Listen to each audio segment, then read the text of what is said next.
Hey guys, this is bestgamerali and today we are going to talk about Dying Light 2. And yeah, I know last time we talked about Dying Light 2 was like 3 months ago when Dying Light 2 officially got delayed. Even before the whole COVID-19 lockdown shit happened, the game actually got delayed. I mentioned the lockdown here because a lot of games are getting delayed due to this reason. But Dying Light 2 was delayed before that, so originally the game was supposed to come out in spring 2020, but that never happened, right? And we all know the reason. The simple reason here was that Techland wanted to provide us the quality we all have been expecting to come with Dying Light 2. And for that, they needed more time, and honestly, I respect that decision. Now coming to the present day, April 23rd, 2020, this week Techland has talked about ray tracing and how the delay of Dying Light 2 has helped them reach its ambition for the sequel.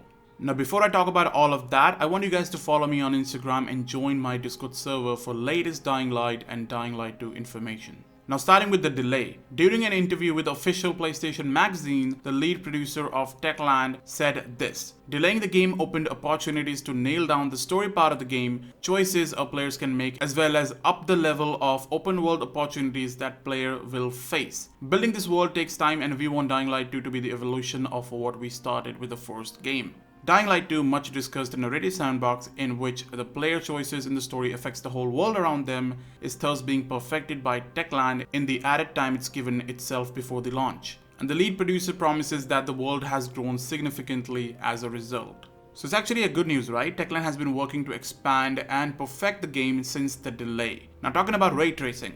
During an interview with the Techland rendering director, they said that Dying Light 2 is the largest game created using our in-house C engine, and it's very important for us to achieve our ambitions in terms of graphics, which is why this will be the first Techland production to support ray tracing. We are implementing it in cooperation with Nvidia on PC and are using the latest achievements in this domain. Thanks to this technology, our shadows in sunny weather looks like they really would, among other reasons because they take into account the size of the sun in the sky. Ambient occlusion effects have gained stability and no longer suffer from compromises tied to the specifics of effect affecting screen space. They operate only on what is visible on the screen, meaning the floor under a table doesn't affect the displayed image when we look down at the tabletop. As an open world riddled with zombies, of course Dying Light 2 hits hard on the horror front, and ray tracing enables the game to be even scarier as a result. Dark zones are important. It's an important element of our game, which is why we are experimenting with secondary illumination. The reflection of surfaces from an artificial light, for example, player's flashlight, which will make the experience of exploring these regions even more intense.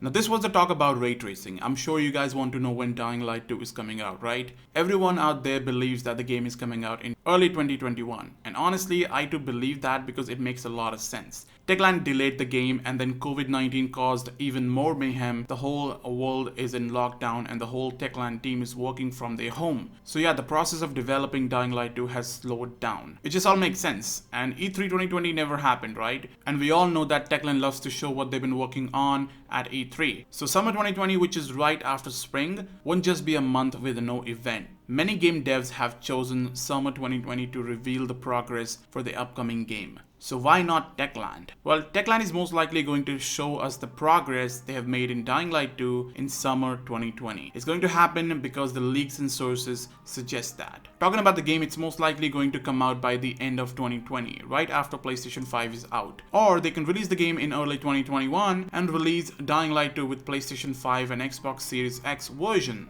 So now, you just need to wait for a few more months to get more information about Dying Light 2 and some new gameplay. And honestly, I'm really hoping that this time Techland will provide us a permanent release date and announce the pre-order of Dying Light 2 this year.